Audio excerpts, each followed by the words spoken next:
मेरा नाम तनुश्री मीना है। I have secured all India rank 120 in this year UPSC civil services examination. मेरा optional history था। मैंने हिस्ट्री ऑप्शनल इसलिए चूज़ किया था because I have done my graduation in history from Miranda House. Thereafter I have also done my post graduation in history JNU से। Modern history में मैंने अपना MA किया है, तो इस वजह से मैं सब्जेक्ट में काफ़ी ज़्यादा कंफर्टेबल थी और मुझे लगा कि हिस्ट्री एक अच्छा ऑप्शनल है और मैंने इसीलिए इसको लिया। ऑल्सो हिस्ट्री ऑप्शनल लेने का मेन रीज़न ये भी था कि प्रीलिम्स में हिस्ट्री काफ़ी ज़्यादा हेल्प करता है। स्पेशली ओवर द इयर्स अगर आप देखो पैटर्न में, तो प्रीलिम्स में काफ़ी ज़्यादा questions ancient art and culture वाले पोर्शन और मॉडर्न हिस्ट्री पोर्शन से काफ़ी ज़्यादा आते हैं। उसके अलावा अगर हम मेंस की बात करें तो मेंस में भी हिस्ट्री का काफ़ी डोमिनेंट रोल है। It helps you in GS के सारे पेपर्स, एथिक्स के पेपर्स और साथ में ऐसे में भी आप यूज़ कर सकते हो। जैसे इस बार जो ऐसे के टॉपिक्स आए थे उसमें सेकेंड पार्ट B में एक ऐसे था, history repeats itself, first time as a farce and second time as a tragedy.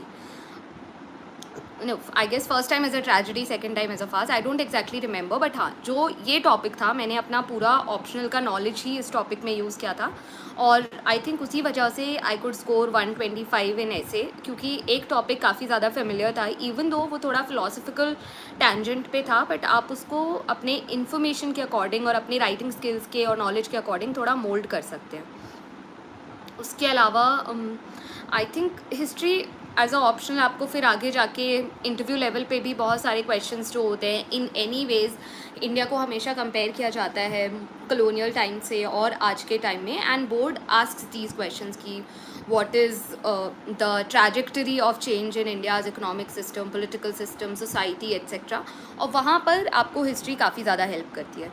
तो अभी मैं आपको कुछ चीज़ें बताऊंगी अपने ऑप्शनल स्ट्रैटेजी को रिलेट करके और हिस्ट्री ऑप्शनल को कैसे प्रिपेयर किया जाए।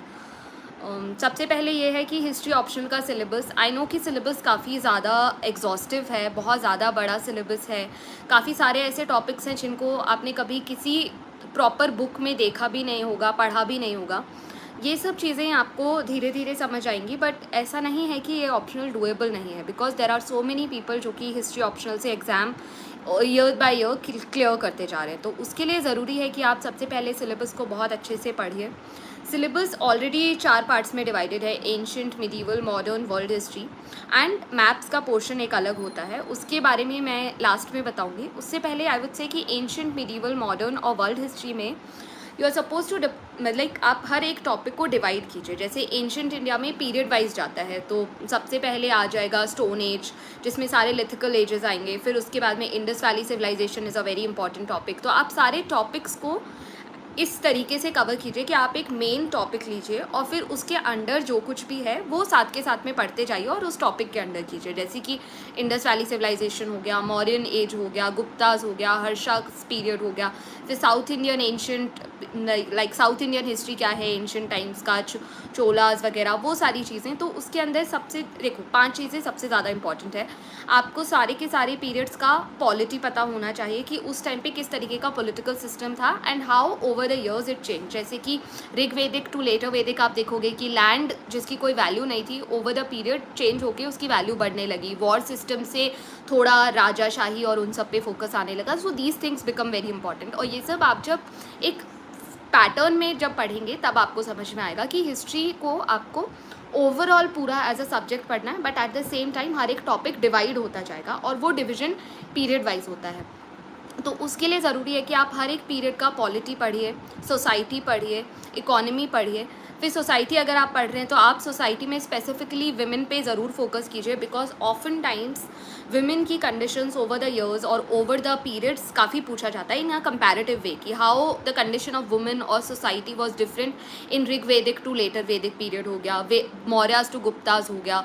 इकोनॉमी में वो काफ़ी ज़्यादा एग्रीकल्चर और प्राइमरी और सेकेंडरी एक्टिविटीज़ पे फोकस करेंगे कि आप कैसे बता सकते हैं कि over the years agriculture, land based pastoral economy से थोड़ा सेडेंटरी लाइफस्टाइल आया, मार्केट ओरिएंटेड कमर्शियल इकोनॉमी आया, सब्सिस्टेंस एग्रीकल्चर का क्या रोल था। ये सब चीज़ें काफ़ी ज़रूरी हो जाती है। तो आप सबसे पहले सारे पीरियड्स को डिवाइड कीजिए। हर पीरियड में आप पॉलिटी पढ़िए, सोसाइटी पढ़िए, इकोनॉमी पढ़िए, ट्रेड एंड कॉमर्स पढ़िए, इन सब का आपके पास में सेपरेट नोट्स होने चाहिए, because you do not know कि एग्जाम में किसके ऊपर क्वेश्चन आ जाए और कौन सी इन्फॉर्मेशन कहाँ पे आ जाए, यूज़ हो सकती है। ऑल्सो हिस्ट्री में बहुत ज़्यादा ज़रूरी है that you have a lot of factual information, because जो बेसिक आंसर्स हैं बेसिक चीज़ों के साथ में वो बाकी बच्चे भी लिख सकते हैं जीएस वाले क्वेश्चंस में। इस वजह से ऑप्शनल को थोड़ा ऑप्शनल जैसे प्रिपेयर करने के लिए इट इज़ इम्पॉर्टेंट कि आप काफ़ी सारे 2-4 हिस्टोरियंस के नाम हर आंसर में लिखें, उसके साथ साथ में आप हिस्टोरियंस के अलावा फैक्चुअल इन्फॉर्मेशन दें, तो उससे आपका आंसर थोड़ा एनरिच्ड लगता है और उससे ऐसा लगता है कि हाँ आपको कुछ आता है और आप अच्छे से प्रिपेयर्ड हैं अपने पेपर के लिए।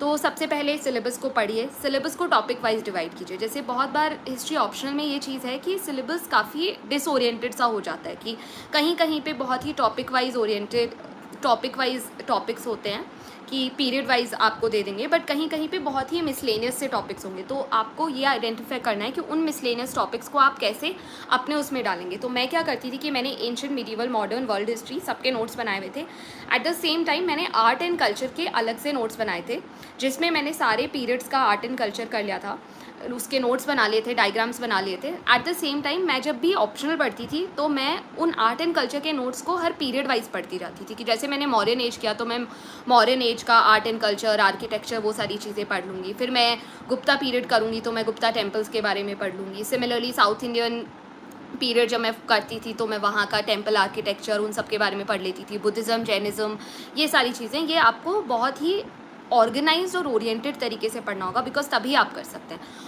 तो सिलेबस की बात मैंने आपको बता दी है। Now I would come to the resources which I followed for the paper. Ancient India में मैंने सिर्फ और सिर्फ ओल्ड एनसीईआरटी पढ़ा है, न्यू एनसीईआरटी पढ़ा है और उपिंदर सिंह पढ़ा है। इसको मैंने अपने ग्रेजुएशन के नोट से काफ़ी ज़्यादा सब्सटैंशिएट किया था, because I had worked a lot to make my notes in graduation. मैंने सारी रीडिंग्स मैं पूरी करा करती थी और उस वजह से मेरे ग्रेजुएशन के नोट्स काफ़ी ज़्यादा इनरिच्ड थे। तो उसमें काफ़ी सारे हिस्टोरियंस वगैरह के नाम ऑलरेडी थे, मैंने काफ़ी सारे हिस्टोरियंस एनीवेज ग्रेजुएशन और पोस्ट ग्रेजुएशन में पढ़े थे, तो मैं उन्हीं को यूज़ करती थी। सिमिलरली यही चीज़ थी कि मैंने mostly ancient, medieval, modern, world history सब में मैंने अपना ग्रेजुएशन नोट्स को अपना बेस रखा। उसके बाद में मैं ये देखती थी कि सिलेबस में कौन सी चीज़ें मेरे ग्रेजुएशन वाले नोट्स से कवर हो जाती है, कौन सी चीज़ें ऐसी हैं जो ग्रेजुएशन नोट्स से बाहर हैं, तो मैं उनके नोट्स दोबारा बनाती थी गूगल से पढ़ के, उपिंदर सिंह से पढ़ के, या फिर जैसे उपिंदर सिंह हो गया एंशिएंट के लिए, सतीश चंद्रा हो गया मिडीवल के लिए, मॉडर्न के लिए शेखर बंदोपाध्याय, बिपिन चंद्रा, सुमित सरकार, वो हो गया। वर्ल्ड हिस्ट्री के लिए मेरे जो ग्रेजुएशन के नोट्स थे मैंने सिर्फ और सिर्फ वही फॉलो किए हैं, बिकॉज बहुत ही कुछ टॉपिक्स होते हैं जिन पे हमेशा क्वेश्चंस आते हैं। जैसे इटली या जर्मनी में एक के यूनिफिकेशन पे हमेशा क्वेश्चन आएगा, तो वो थोड़ा आपको टैक्टिकल तरीके से पढ़ना पड़ेगा और प्रिपेयर करना पड़ेगा। तो इस तरीके से मैंने अपना नोट्स बना लिया था हर एक का टॉपिक वाइज। रिसोर्सेज मैं बताऊं तो एंशिएंट इंडिया में Upinder Singh, old NCERT, new NCERT, these were my resources along with my graduation notes. Medieval India में आई हैड फॉलोड विपिल सिंह का पार्ट 1 जो होता है वो फॉर द इनिशियल पीरियड, उसके बाद में Satish Chandra part 2, old NCERT by Satish Chandra and also new NCERT. And for modern India मैंने शेखर बंदोपाध्याय फॉलो किया था, उसके बाद में मैंने बिपिन चंद्रा फॉलो किया था। एंड बिकॉज मैंने ग्रेजुएशन टाइम पे सुमित सरकार और बाकी सारे हिस्टोरियंस वगैरह पढ़ लिए थे, और क्योंकि मैंने मॉडर्न हिस्ट्री में पोस्ट ग्रेजुएशन भी किया है JNU से, जहाँ पे मोस्टली जो हिस्टोरियंस आप पढ़ रहे हैं वो मेरे टीचर्स थे, जैसे Aditya Mukherjee, Mridula Mukherjee, Niladri Bhattacharya and all of that, तो उस चीज़ से मुझे काफ़ी ज़्यादा एक बैकग्राउंड नॉलेज था सब्जेक्ट के बारे में। वर्ल्ड हिस्ट्री का मैं कहूँगी कि मेरा नोट्स काफ़ी ज़्यादा बल्कि हो गए थे, जिससे मुझे रिवीजन में थोड़ा प्रॉब्लम हुआ। तो आई वुड सजेस्ट कि आप नोट्स को थोड़ा और छोटा कीजिए। तो ये वर्ल्ड हिस्ट्री के लिए मैंने सिर्फ और सिर्फ अपने ग्रेजुएशन नोट्स फॉलो किए थे, और कुछ भी टॉपिक मुझे नहीं समझ आता था तो मैं उसको गूगल पे सर्च कर लेती थी, या फिर जॉन ग्रीन का क्रैश कोर्स वर्ल्ड हिस्ट्री करके आई गेस अराउंड 42 वीडियोज़ हैं यूट्यूब पे, मैं उनको बार बार 2x की स्पीड पे लगा के सुनती रहती थी, या जब भी मेरे को पढ़ने का मन नहीं होता था तो मैं वो वहाँ से प्रिपेयर कर लेती थी। तो this is about the resources.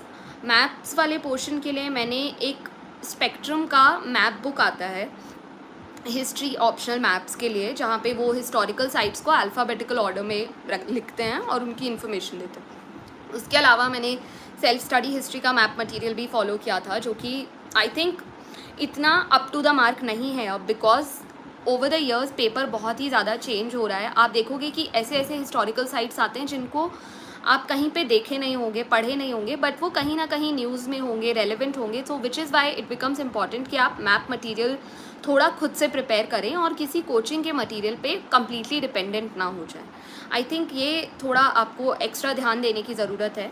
Map material के लिए मैं क्या करती थी, मैं हर रोज़ 5 साइट्स को याद करती थी, 5 साइट्स उठाती थी, पीरियड वाइज मैंने डिवाइड किया हुआ था। हर रोज़ 5 साइट्स को मैं याद कर लेती थी, बार बार पढ़ के, लाइक एक्चुअली जैसे आप स्कूल में याद करते हैं बोल बोल के, लिख के, वो सारी चीज़ें, तो मैं हर रोज़ 5 साइट्स याद करती थी। फिर नेक्स्ट डे जब भी मैं दोबारा नेक्स्ट 5 साइट याद करने वाली होती थी तो मैं पुरानी 5 साइट को एक बार रिवाइज़ कर लेती थी। So accordingly day by day मेरा अराउंड, इनिशियली जब मैं मैप्स वगैरह खुद के प्रिपेयर करी थी तो कम से कम 1-1.5 घंटा मुझे मैप पोर्शन में जाता था। Once I had prepared my maps वाले नोट्स, उसके बाद में मैं आधा घंटा या 40 मिनट्स में रोज़ 5-6 साइट्स रिवाइज़ कर लेती थी, याद कर लेती थी। और इस तरीके से मैंने प्रीलिम्स से पहले अपना ऑप्शनल पूरी तरीके से प्रिपेयर कर लिया था। I think this is one of the main reasons कि मैंने प्रीलिम्स के बाद में ऑप्शनल को बिल्कुल टाइम नहीं दिया था, रिवाइज़ नहीं किया था। बस उसके मैंने 3-4 टेस्ट दिए थे।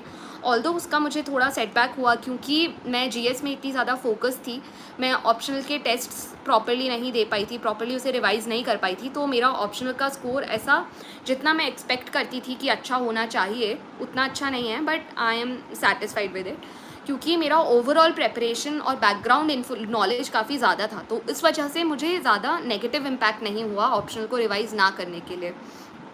तो अब ये सब चीज़ें हो गई हैं कि आपको पढ़ना कैसे है, नोट्स कैसे बनाने हैं, सिलेबस क्या करना है, और फिर कि ऑप्शनल को रिवाइज़ कैसे करना है। आंसर राइटिंग पे मैं आऊँ तो सबसे ज़्यादा ज़रूरी है ऑप्शनल की आंसर राइटिंग में to read the question. Nowadays history के क्वेश्चंस बहुत ज़्यादा चेंज हो रहे हैं।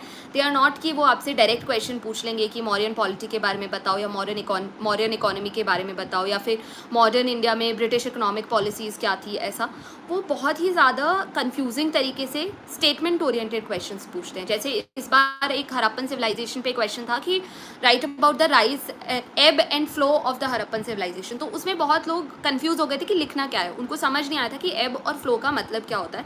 बट अगर आपने ज्योग्राफी पढ़ा होगा तो ज्योग्राफी एनसीईआरटी में लिखा हुआ है कि टाइड्स के राइज को एब कहते हैं और उनके फॉल को फ्लो कहते हैं। तो वो चीज़ मुझे वहाँ से याद थी। सो आई कुड अंडरस्टैंड कि हड़प्पन सिविलाइजेशन का ओरिजिन और उसके डिक्लाइन के बारे में क्वेश्चन है, and this is what you are suppose to answer in the question. So accordingly मैंने वो अच्छे से प्रिपेयर किया था और मैंने वो क्वेश्चन अटैम्प्ट कर दिया था।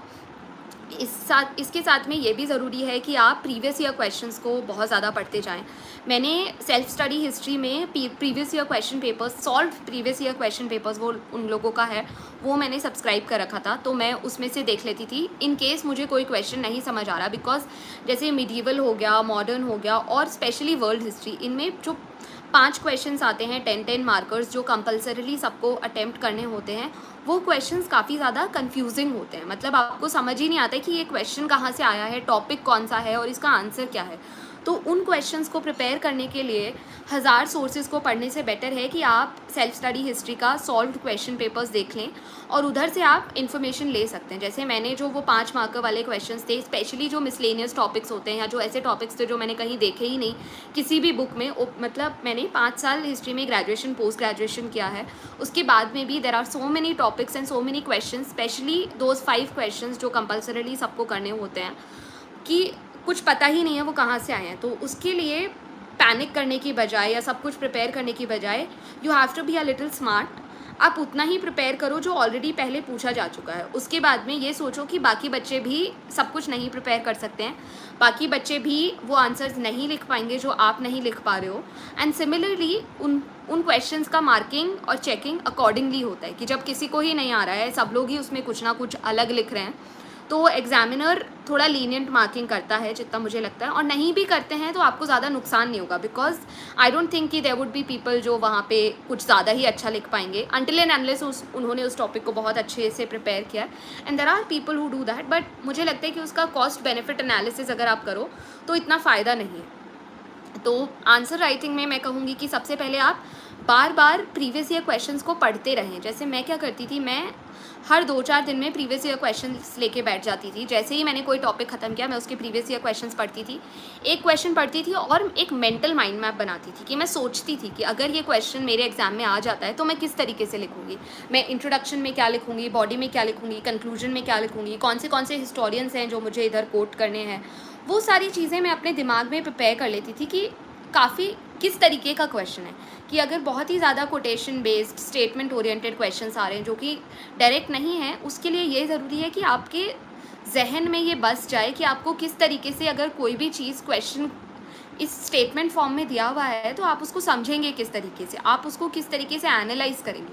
और वो आपको तभी आएगा जब आपकी प्रैक्टिस में ये होगा कि आप क्वेश्चंस पढ़ के समझ पा रहे हैं। तो वही है कि आप regularly previous year question papers को पढ़ते रहिए और फिर उनको एनालाइज करते रहिए मेंटली। इसके बाद में मैं कहूँगी कि नोट्स का हो गया है, आंसर राइटिंग भी हो गई है। आप प्रीवियस ईयर क्वेश्चन पेपर्स का मैंने आपको समझा ही दिया है।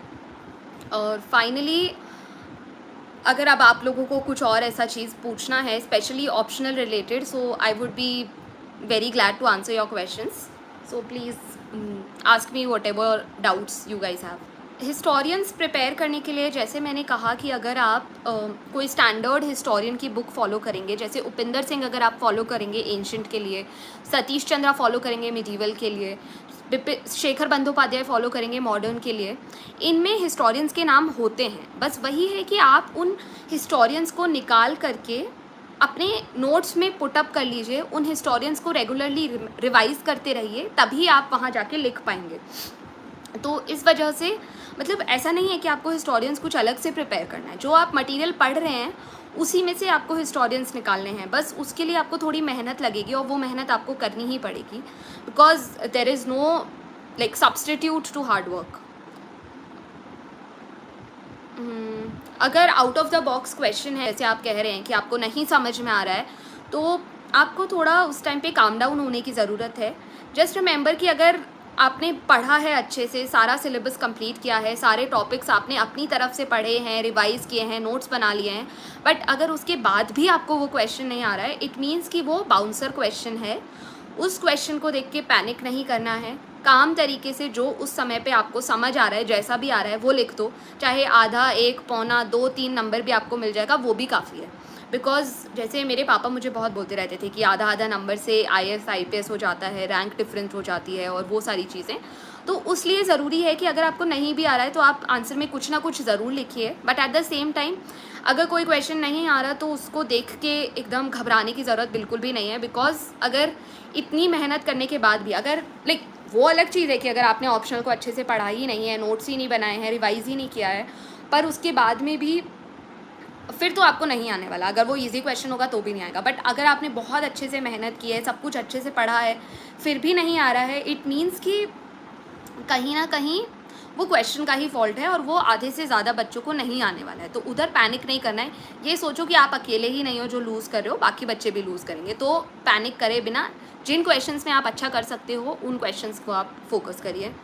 ओके, हिस्टोरियंस को कैसे यूज़ करना है, आई वुड सजेस्ट कि जैसे आपने इंट्रोडक्शन में एक हिस्टोरियन लिख दिया, अब जैसे रोमिला थापर ने धम्मा के बारे में बहुत कुछ लिखा है, उन्होंने मॉडर्न स्टेट के बारे में बहुत कुछ लिखा है कि वो मतलब सेंट्रीफ्यूगल नहीं था, पेरिफेरल और वो पूरा उनका एक मॉडल है जिस तरीके से। तो वो सारी चीज़ें रोमिला थापर हो गई, और फिर जॉन सीली हो गए जिन्होंने मतलब मॉडर्न हिस्ट्री के बारे में किया है, बिपिन चंद्रा हो गया है, आदित्य मुखर्जी ने इकोनॉमिक इंडियन हिस्ट्री के बारे में, इंडियन इकोनॉमिक हिस्ट्री के बारे में काफ़ी कुछ लिखा है, स्पेशली मॉडर्न इंडियन पीरियड में। तो अगर आपको नहीं भी समझ में आ रहा है तो आप मोटा मोटी कोई हिस्टोरियंस याद कर लीजिए कि जैसे रोमिला थापर ने, उपिंदर सिंह ने, और डी कोसाम्बी हो गया, DK चक्रवर्ती, इन लोगों ने एंशंट इंडिया पे बहुत काम किया है। सिमिलरली मिडीवल इंडिया में सतीश चंद्रा हो गए, इरफान अबीब हो गए, इन्होंने बहुत ज़्यादा काम किया है। तो आप ये 2-3 हिस्टोरियंस के मेन चीज़ों पे ओपिनियंस को अपने नोट्स में लिख लीजिए कि अच्छा, अगर मौर्यन इकोनॉमी की बात हो रही है तो रोमिला थापर का क्या व्यू पॉइंट है, उनसे ऑपोजिट क्या व्यू पॉइंट है। सिमिलरली हड़प्पन पीरियड की बात हो रही है तो EJ मके हो गए और वो ऑल्चिन्स हो गए, ये सब लोगों ने बहुत कुछ काम किया है। ये सब आपको उपिंदर सिंह में मिल जाएगा। आप थोड़ा मेहनत करके एक बार उपिंदर सिंह के टॉपिक्स ऊपर से पढ़िए। मैं ये नहीं कह रही हूँ कि आपको पूरी बुक पढ़ने की ज़रूरत है, but at the same time आपको टॉपिक्स पढ़ना ही पड़ेगा। There is no alternative to it. वहाँ से आप पढ़िए, 2-4 हिस्टोरियंस निकालिए। पूरा हिस्टोरिकल थीसिस आपको नहीं लिखना है, वहाँ हिस्टोरियोग्राफी नहीं लिखनी है। बट अगर कोई ऐसी चीज़ है, जैसे इकोनॉमी पे क्वेश्चन आ गया और कोई हिस्टोरियन ने बहुत ही अलग बात की है, जैसे कि अगर modern economy was a hydraulic economy, ये एक हिस्टोरियन ने कहा है, तो वो चीज़ कि आप ऐसा मतलब अगर क्लेम कर रहे हो कुछ बहुत बड़ा या कुछ बहुत ही सेंसेशनल सी बात है, बहुत ही अच्छी बात किसी हिस्टोरियन ने कही है, जो आपको लगता है कि एग्जामिनर को पढ़ के एक अच्छा इंप्रेशन आएगा, वहाँ पे आप हिस्टोरियन लिख दो। कि जैसे मैं रोमिला थापर को बहुत यूज़ करती थी धम्मा में, मॉडर्न पॉलिटी इकोनॉमी हर जगह पे। फिर सिमिलरली मैं इंडस वैली सिविलाइजेशन में 2-4 हिस्टोरियंस लिख देती थी। मिडीवल इंडिया में मैं इरफान हबीब को बहुत यूज़ करती थी, सतीश चंद्रा को बहुत यूज़ करती थी। अगर आप सतीश चंद्रा पढ़ेंगे तो मतलब आप NCERT से पढ़ रहे हैं, आप बुक से पढ़ रहे हैं, तो मोस्टली जो ओपिनियंस हैं वो सतीश चंद्रा के ही हैं। अगर आप उसको लेमन की टर्म में लिखेंगे बिना उसके, तो वो पॉइंट भी सेम है। बट अगर आप ऐसे लिख दो as per Satish Chandra's opinion, as per historian Satish Chandra's opinion, as per Irfan Habib's opinion, Mohammad Habib's opinion, कैसे इरफान हबीब और मोहम्मद हबीब के डिफरेंट कंक्लूजन्स हैं कुछ पास चीज़ों को लेकर के, ये सब चीज़ें आपके आंसर को थोड़ा एनरिच करेंगी। तो आई थिंक मैंने हिस्टोरियंस आपको इस तरीके से यूज़ करना है। ऐसा नहीं है कि आपको कुछ बल्कि एक हिस्टोरियन इंट्रो में लिख दिया, एक कंक्लूजन में लिख दिया। ये सब बहुत ही नेचुरल और ऑर्गेनिक होना चाहिए कि आप हिस्टोरियंस कहाँ लिखोगे। आई वुड सजेस्ट कि आपको किसी को सपोर्ट करने की या कॉन्ट्रडिक्ट करने की इन terms of a history paper for optional ज़रूरत नहीं है। आप वहाँ पे एक आंसर लिख रहे हैं, उस क्वेश्चन को आंसर कीजिए। वहाँ पे किसी को सपोर्ट करके कि हाँ ये हिस्टोरियन सही बोल रहा है, वो हिस्टोरियन गलत बोल रहा है, आप अपनी पर्सनल बायसेस को आंसर मिला रहे हैं और वो हमें नहीं करना है। Personal biases, personal opinion is more research oriented. अगर आप कोई रिसर्च पेपर लिखते तो मैं कहती कि आप हिस्टोरियन को सपोर्ट कर सकते हैं, कॉन्ट्रडिक्ट कर सकते हैं। बट यूपीएससी के पेपर में हिस्टोरियंस को सपोर्ट करना, कॉन्ट्रडिक्ट करना, उनके ओपिनियंस को क्वेश्चन करना इज़ कम्प्लीटली फ्यूटाइल। उसका कोई पॉइंट ही नहीं है, बिकॉज वो आपका नॉलेज चेक कर रहे हैं, वो आपका रिसर्च ओरिएंटेशन नहीं चेक कर रहे हैं कि आप किस तरीके से मतलब एक हिस्टोरियन की ओपिनियन से किस बेसिस पे आप कह रहे हो जो भी आप कह रहे हो। आई वुड सजेस्ट कि आप अपने क्वेश्चन को देखिए, क्वेश्चन को आंसर कीजिए। प्रीवियस ईयर क्वेश्चंस को एनालाइज करने के लिए मैं सबसे पहले कहूँगी कि आप टॉपिक पढ़िए, प्रीवियस ईयर क्वेश्चंस पढ़िए, फिर दोबारा से देखिए कि आपके प्रीवियस ईयर क्वेश्चंस आप उस पूरे पोर्शन को पढ़ने के बाद में PYQs आंसर कर पा रहे हैं या नहीं कर पा रहे हैं। अगर आप सारे PYQs आंसर कर पा रहे हैं, इट मीन्स कि आपने वो टॉपिक बहुत अच्छे से प्रिपेयर कर लिया। बट अगर आप PYQs के बाद PYQs नहीं आंसर कर पा रहे हैं सारी चीज़ें पढ़ने के बाद भी, इट मीन्स कि आपको और चीज़ें पढ़ने की ज़रूरत है या फिर आपने अपनी एनर्जीज़ को एक गलत डायरेक्शन में यूज़ किया है। आई वुड सजेस्ट कि टेस्ट सीरीज़, जैसे मैंने सेल्फ स्टडी हिस्ट्री की टेस्ट सीरीज़ ली थी, बट बिकॉज मैं काफ़ी ज़्यादा GS के टेस्ट्स लिख रही थी, I had written around 20 tests for GS, और मैं 5-6 ऐसे पेपर्स वगैरह, मतलब मैं GS और ऐसे में इतनी ज़्यादा इन्वॉल्व हो गई थी। एंड आई समवॉट बिलीव्ड कि क्योंकि मैंने ऑप्शनल प्रीलिम्स से पहले अच्छे से प्रिपेयर कर लिया था, और तो मैं इस वजह से प्रीलिम्स के रिज़ल्ट के बाद में ऑप्शनल के इतने टेस्ट्स नहीं दे पाई थी। तो मेरा उस वजह से answer writing practice in terms of optional इतना नहीं था। मैंने सिर्फ 3 टेस्ट दिए थे, जिसमें से एक एंशंट का था, एक मिडीवल का था और 1-2 फुल लेंथ टेस्ट थे। जो भी मैंने मतलब एक टेस्ट तो मैंने ऑलमोस्ट, जब आपके आधे पेपर्स ख़त्म हो जाते हैं GS वाले, उसके बाद में जो वीक वाला ब्रेक होता है कि आपका, because next paper Saturday Sunday होते हैं, तो वो जो मंडे ट्यूसडे वेडनेसडे वाला, थर्सडे फ्राइडे वाले दिन थे, मैंने उस टाइम पे एक टेस्ट पेपर दिया था। तो आई वुड सजेस्ट कि वो बहुत ही रिस्की स्ट्रैटेजी है। अगर आप मेरी स्ट्रैटेजी फॉलो करेंगे वो आपके लिए सही नहीं होगा in terms of writing test, because मैंने ऑप्शनल के टेस्ट बिल्कुल नहीं दिए थे, क्योंकि मेरा सब्जेक्ट में बैकग्राउंड था और मैंने पहले प्रिपेयर कर लिया था। मैं उसी बेसिस पे अपना ऑप्शनल का पेपर देने गई थी। प्रीलिम्स के बाद में मैंने ऑप्शनल को इतना ज़्यादा टाइम नहीं दिया था, बिकॉज मैं GS और ऐसे को अच्छे से प्रिपेयर करना चाहती थी, and I wanted to score overall well. इसके बाद तो टेस्ट सीरीज़ आप सेल्फ स्टडी हिस्ट्री की लीजिए। मुझे पर्सनली जीएस स्कोर के टेस्ट सीरीज़, जैसे मैंने प्रीवियस ईयर टॉपर्स के टेस्ट सीरीज़ के आंसर्स देखे थे, क्वेश्चंस देखे थे, जीएस स्कोर के मैंने थोड़े क्वेश्चंस भी देखे थे, मुझे लगा कि वो बहुत ही पॉइंटलेस क्वेश्चंस हैं जो कि डायरेक्टली रेलेवेंट नहीं है एग्ज़ाम के लिए। सेल्फ स्टडी हिस्ट्री के क्वेश्चन पेपर्स बहुत अच्छे हैं, उनका चेकिंग थोड़ा टाइम कंज्यूमिंग है, वो काफ़ी टाइम लेते हैं चेक करने के लिए, और वो थोड़ा मतलब आपकी स्ट्रैटेजी को क्वेश्चन भी करते हैं जैसे। बट हाँ, वो सब चीज़ें छोड़ के अगर आप देखो तो आप सेल्फ स्टडी हिस्ट्री का टेस्ट सीरीज़ ज्वाइन कर सकते हो। But at the same time आपको खुद पे कॉन्फिडेंस होना चाहिए, खुद के रिसोर्सेज और हर चीज़ पे कॉन्फिडेंस होना चाहिए, वो सबसे ज़्यादा इंपॉर्टेंट है। अगर मेरे नोट्स यूज़ करके आपको ऑप्शनल की स्ट्रैटेजी करनी है तो आई वुड सजेस्ट कि पहले तो आप अच्छे से रिविज़न कीजिए, रेगुलरली टेस्ट देते रहिए उसके बाद में, और प्रीलिम्स के बाद में भी आप सारे सब्जेक्ट्स को बैलेंस कीजिए। जैसे आई थिंक वो ना थोड़ा पर्सनल भी हो जाता है कि आपको क्या बेनिफिशियल लगता है और आप क्या कर सकते हैं। बिकॉज मैंने हिस्ट्री इतना पढ़ लिया था कि मुझे उसके टेस्ट देने का इतना मन नहीं करता था, मुझे ऐसा लगता था कि मैं अभी ऑप्शनल के टेस्ट दे देती हूँ या ऐसे के टेस्ट दे देती हूँ। तो बट अगर आपके पास टाइम है, आप प्रॉपर्ली प्लान कर रहे हैं, तो इक्वली आप टाइम दीजिए, आप जीएस के पेपर्स के टेस्ट पेपर्स दीजिए, ऐसे पेपर्स दीजिए, और साथ के साथ में ऑप्शनल के भी टेस्ट दीजिए। आई वुड सजेस्ट कि आप PYQs एक बार टॉपिक को पढ़ने के बाद में पढ़ें, बिकॉज उसको पहले पढ़ने से बहुत बार ऐसा होता है कि आप PYQs के आंसर ढूंढने लगते हैं सोर्स मटेरियल में। जैसे कि आपने कोई भी क्वेश्चन पढ़ा, आप अगर और उसके बाद में आप बुक को पढ़ने गए, तो आप बुक को पढ़ने की बजाय और उसको समझने की बजाय आप उसमें PYQs के क्वेश्चन के आंसर देखने लग जाओगे कि अच्छा उस वाले क्वेश्चन का आंसर ये रहा, यहाँ पे नहीं है, अरे इस सोर्स में तो उसका आंसर ही नहीं है, इस सोर्स में तो उसके बारे में बात ही नहीं है, क्या मैं गलत पढ़ रहा हूँ, ये सारी चीज़ें। तो इस वजह से ये ज़रूरी है कि आप पहले जो भी आपका सोर्स मटेरियल है वो पढ़ें, उसके बाद में PYQs पढ़ें। अगर PYQs में और सोर्स मटेरियल में कुछ भी थोड़ा कॉन्ट्रडिक्टरी है तो दोबारा से अपने नोट्स को और रिफ़ाइन करें और नई चीज़ें उसमें ऐड करें, और सारे के सारे PYQs आपके आंसर होने चाहिए, ये आपका सबसे बड़ा गोल है। इसके लिए आप सेल्फ स्टडी हिस्ट्री से PYQs डाउनलोड कर लीजिए। उन्होंने ऑलमोस्ट 50-60 ईयर्स का PYQs का एक कंपाइलेशन बनाया हुआ है, वो भी सब्जेक्ट वाइज, तो वो काफ़ी हेल्पफुल होता है।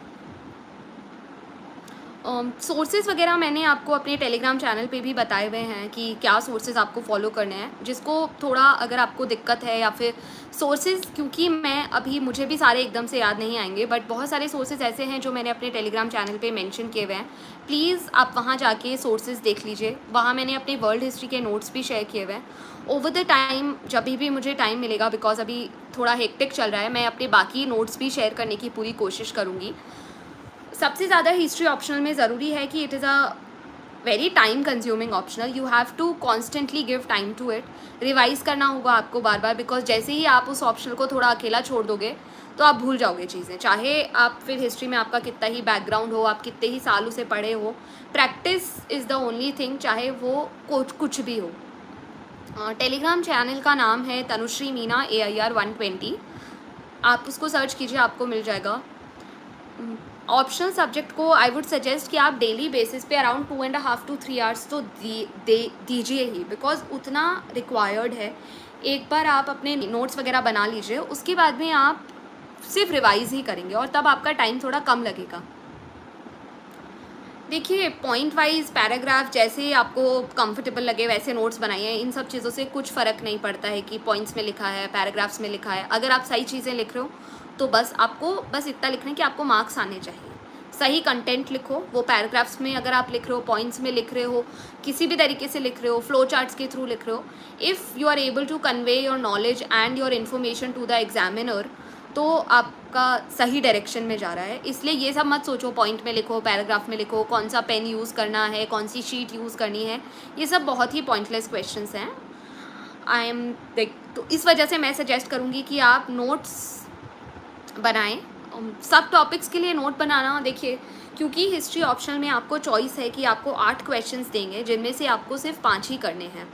फर्स्ट क्वेश्चंस दोनों सेक्शंस के कंपलसरी होते हैं, उसके बाद में यू कैन चूज़ 3 क्वेश्चंस।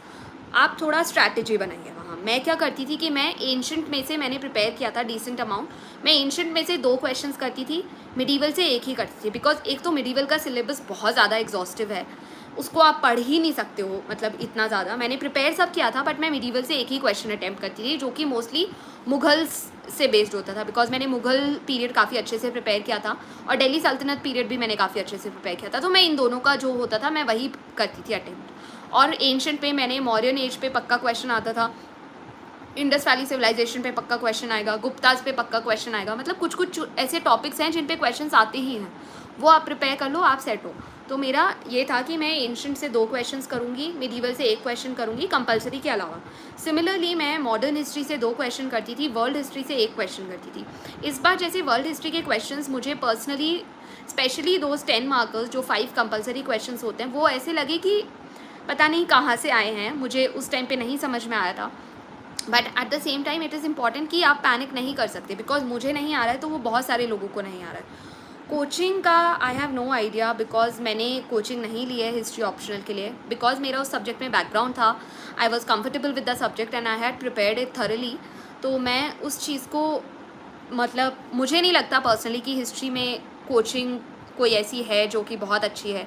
जैसे आई हैव हर्ड कि पॉलिटिकल साइंस में शुभ्रा रंजन मैम की कोचिंग बहुत अच्छी है and all of that, but history में personally I have not heard of any coaching institute जो कि बहुत अच्छे तरीके से स्टूडेंट्स को गाइड कर रहे हो।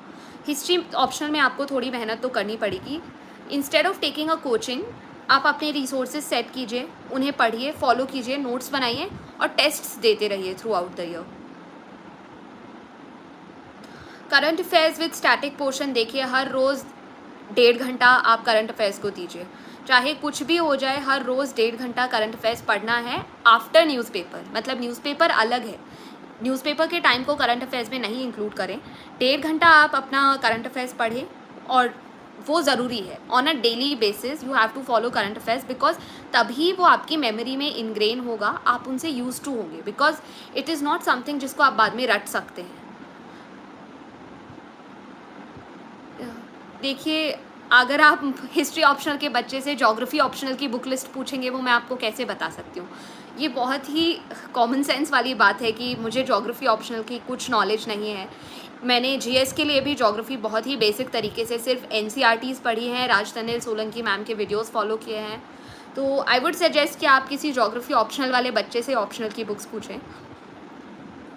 आई think I have answered most of the questions. इसके बाद में भी अगर कुछ क्वेश्चंस बचते हैं तो प्लीज़ आप उसे मेरे टेलीग्राम चैनल पे पूछ सकते हैं।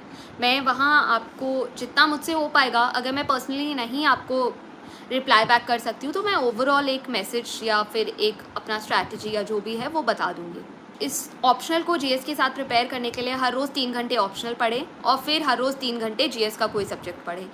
ये आपको करना ही होगा कि 3 घंटे ऑप्शनल पढ़ना है, 3 घंटे जीएस पढ़ना है, 1.5 घंटे करंट अफेयर्स पढ़ना है एंड देन न्यूज़पेपर। इतना डेली बेसिस पे आपको करना ही पड़ेगा। There is no other way out of it. I am really sorry, but optional is not something जो आप छोड़ सकते हो, बिकॉज अगर आप उसे नहीं पढ़ेंगे तो आपको शायद नेगेटिव चीज़ें, नेगेटिव स्कोर होगा या फिर नेगेटिव इम्पैक्ट होगा आपकी प्रिपरेशन में। देखिए, मुझे ज्योग्राफी के लिए एनसीईआरटीज़ इनफ लगते हैं, because I had done NCERTs only. Syllabus को समझने के लिए आप सिलेबस को अच्छे से पढ़िए। बहुत बार ऐसा होता है कि मैं क्या करती थी, मैं सिलेबस को प्रिंट करके उसके बाद में उसको अपने हाथों से A4 साइज शीट पे लिखती थी। When you write a certain thing it ingrains in your memory, और आपको वो चीज़ ज़्यादा अच्छे से समझ आती है। तो सिलेबस को बार बार रीड करने की बजाय बेटर है कि आप उसको लिख लिख के थोड़ा याद करें, थोड़ा पढ़ें और फिर कॉन्स्टेंटली मिलाते रहें अपने सोर्स से। कि अगर आप कोई चीज़ सिलेबस से पढ़ी है, एक बार आपने कुछ सोर्स मटेरियल पढ़ लिया एंशिएंट इंडिया का, फिर देखें कि वो आपके सिलेबस के सारे टॉपिक्स को कवर कर रहा है या नहीं कर रहा है। अगर नहीं कर रहा है तो उसके लिए आप कहाँ से और सोर्स मटेरियल ढूंढेंगे, कहाँ से पढ़ेंगे, वो सारी चीज़ें ज़रूरी हो जाती हैं।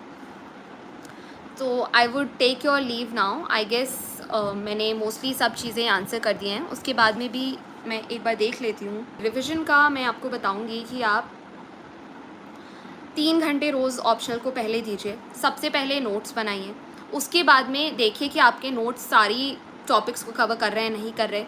अगर नहीं कर रहे हैं तो दोबारा से अपने नोट्स को रिफ़ाइन कीजिए। फिर finally start your revision.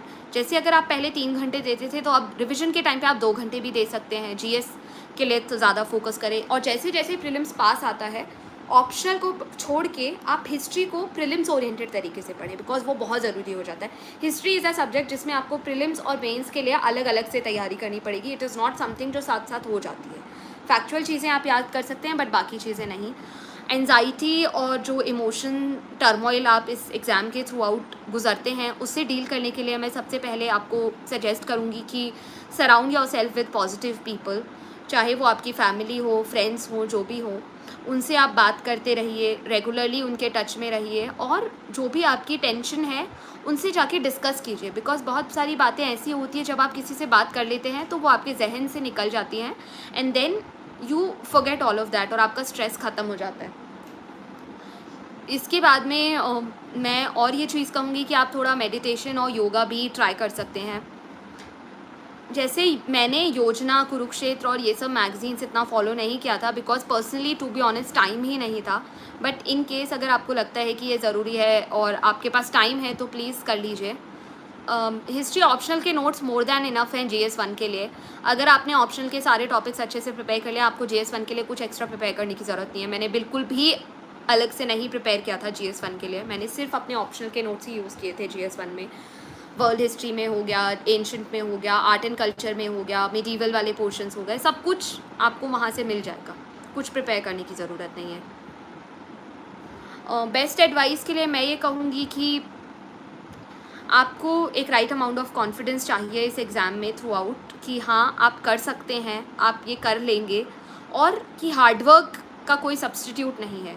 Do not think of finding shortcuts, या फिर कि आपको कोई मतलब ऐसा स्मार्ट वो नहीं, थोड़ी चतुराई ना दिखा करके आपको मेहनत तो करनी ही पड़ेगी, बिकॉज इस एग्ज़ाम में सबसे ज़्यादा ज़रूरी है मेहनत। चाहे आप अपनी क्लास के, स्कूल के, कॉलेज के, या फिर मतलब डिस्ट्रिक्ट के, स्टेट के टॉपर भी नहीं रहे होंगे, एवरेज स्टूडेंट्स भी और बिलो एवरेज स्टूडेंट्स भी, जो भी इंसान अपने मन में ठान लेता है और मेहनत करने के लिए तैयार है, वो ये एग्ज़ाम क्लियर कर सकता है। और यही सबसे ज़्यादा इंपॉर्टेंट चीज़ है, that do not think any less of your self. अगर आपने अभी तक अच्छे से परफॉर्म नहीं किया है स्कूल या कॉलेज में, and do not be over confident अगर आप बहुत ही ज़्यादा ब्रिलियंट स्टूडेंट रहे हैं, बिकॉज एक राइट अमाउंट ऑफ कॉन्फिडेंस की ज़रूरत है, and hard work is the only thing which will get you success in this exam. Because ये एग्ज़ाम इतना आसान नहीं है जितना लगता है, आपको मेहनत करने की सबसे ज़्यादा ज़रूरत है। आई नो कि मेरे वर्ल्ड हिस्ट्री के नोट्स में काफ़ी ज़्यादा टॉपिक्स मिसिंग होंगे। आई डोंट नो कि वो इंपॉर्टेंट है या नहीं, बट पर्सनली मैंने उन्हें नहीं प्रिपेयर किया था, बिकॉज मेरे नोट्स काफ़ी ज़्यादा एग्जॉस्टिव हो गए थे, और मेरी स्ट्रैटेजी थी कि मैं वर्ल्ड हिस्ट्री में से सिर्फ एक ही क्वेश्चन अटैम्प्ट करने वाली हूँ। तो मुझे लग रहा था कि जब मैं एक क्वेश्चन करूँगी, वो एनीवेज थोड़ा जो पॉपुलर टॉपिक्स हैं उन्हीं में से करूँगी, तो why should I like devote so much of time to दो स्पोरैडिक और मिसलेनियस और छोटे मोटे टॉपिक्स। वो सिर्फ 10 मार्कर क्वेश्चंस होते हैं, उनके लिए ज़रूरी है, उनके लिए मैंने इनफ मटीरियल प्रिपेयर कर लिया था कि इन केस कुछ भी टॉपिक आ जाए मैं थोड़ा बहुत कुछ तो लिख भी दूँगी, चाहे मुझे बेस्ट मार्क्स ना मिले, बट हाँ डिसेंट मार्क्स मुझे मिल जाए। मैं ये सेशन एंड करना चाहूँगी। I think I have answered most of your questions. इसके बाद में भी अगर कुछ क्वेश्चंस हैं, so you guys can connect to my Telegram और my Instagram handle. Tanushree Meena IAS करके मेरा इंस्टाग्राम ID है, और तनुश्री मीना AIR 120 मेरा टेलीग्राम चैनल है। आप दोनों फॉलो कर सकते हैं फॉर एनी हेल्प, गाइडेंस और updates. Thank you so much, all the best to all of you. I hope कि आपको कुछ हेल्प मिली होगी इस सेशन से, और आप लोग ऑप्शनल में अब बेटर तरीके से प्रिपेयर कर पाएंगे, और जो चीज़ें मैंने निगलेक्ट की थी अपनी तैयारी में, मे बी उस पर थोड़ा और फोकस कर पाएंगे। Thank you.